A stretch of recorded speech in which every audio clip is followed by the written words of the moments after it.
Welcome to another class on media ethics.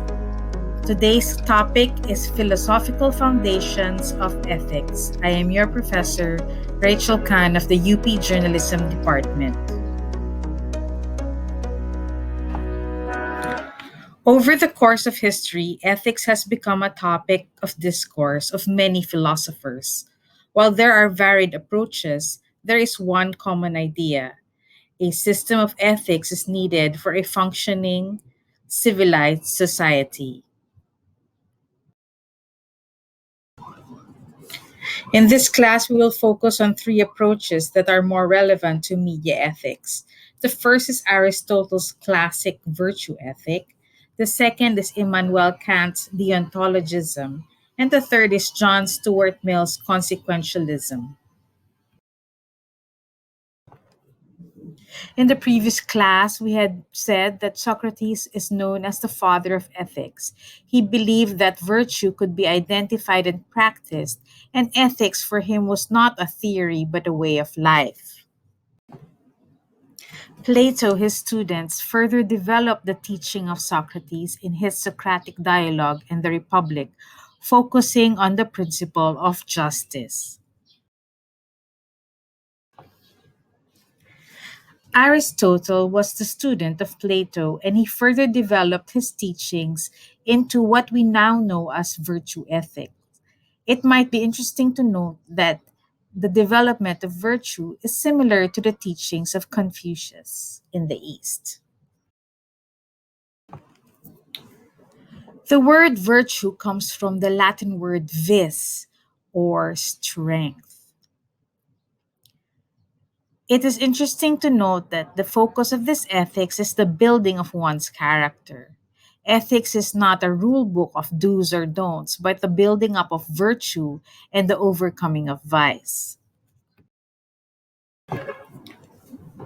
Virtues are habits formed by the repetition of good acts. They dispose a person to be able to reason well about what is the right thing to do and also engage our emotions and feelings accordingly.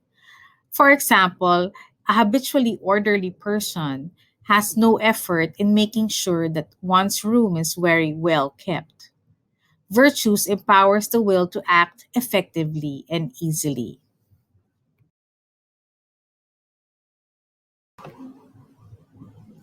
For Aristotle, virtue lies between the extreme of excess and deficiency. In his theory of the golden mean, what he believed was the virtue is the peak of two extremes. For example, the virtue of courage is the peak between cowardly and recklessness.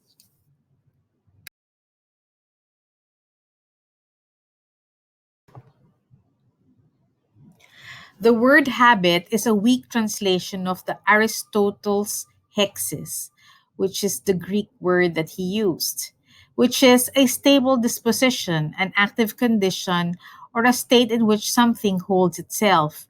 It is not passive, like biting one's nails. Rather, it is a virtue that manifests itself in action.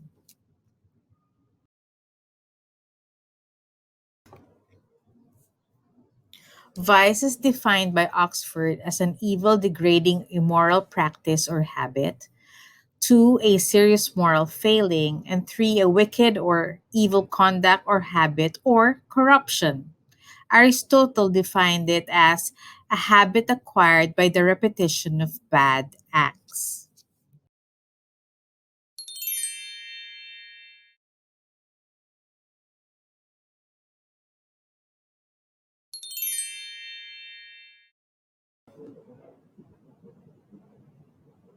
Immanuel Kant was a philosopher during the Enlightenment, and his books on moral reasoning, The Critique of Pure Reason, The Critique of Practical Reason, and The Critique of Judgment, are foundations for deontology. The root word of deontology is the Greek word dion, meaning obligation or duty. Deontology is the ethical theory that the morality of an action should be based on whether that action itself is right or wrong under a series of rules. It is sometimes described as rule based ethics. Immanuel Kant argues that in order to act in the morally right way, people must act from duty. It is not the consequences of actions that make them right or wrong, but the motives of the person who carries out the action.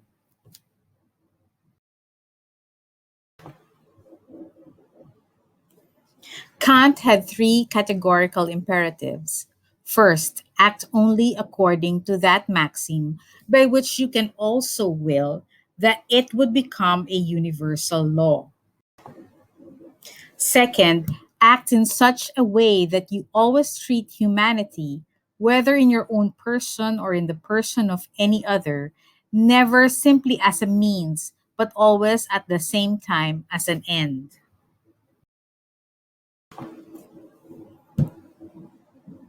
Third, every rational being must so act as if he were, through his maxim, always a legislating member in a universal kingdom of ends.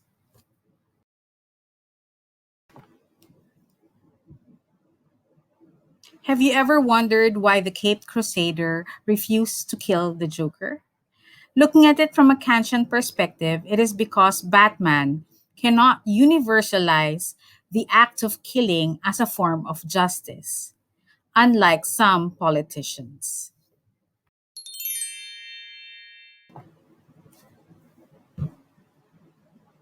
Consequentialism, which was popularized by John Stuart Mill, is the ethical theory that holds that the consequences of one's action is the ultimate basis for any judgment about the rightness or wrongness of that action.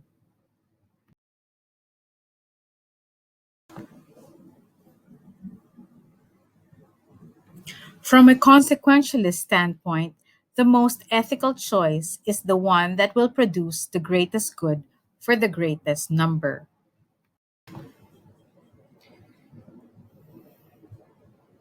The most popular theory under the umbrella of consequentialism is the theory of utilitarianism, which is the ethics of the end justifies the means. Popularized by the philosopher Jeremy Bentham, utilitarianism looks at the consequence or the consequences of any action as the only standard of right and wrong.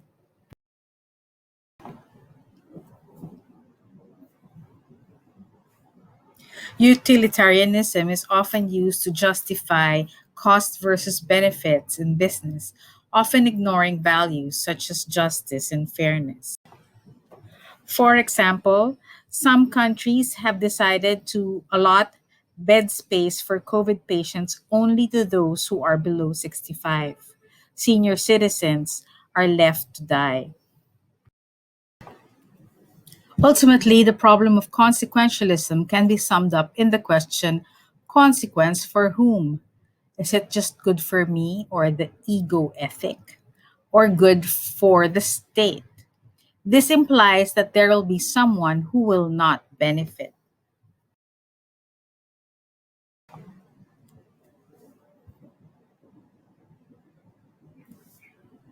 In this slide, we shall compare the difference between the three basic ethical theories. Which one for you makes the most sense?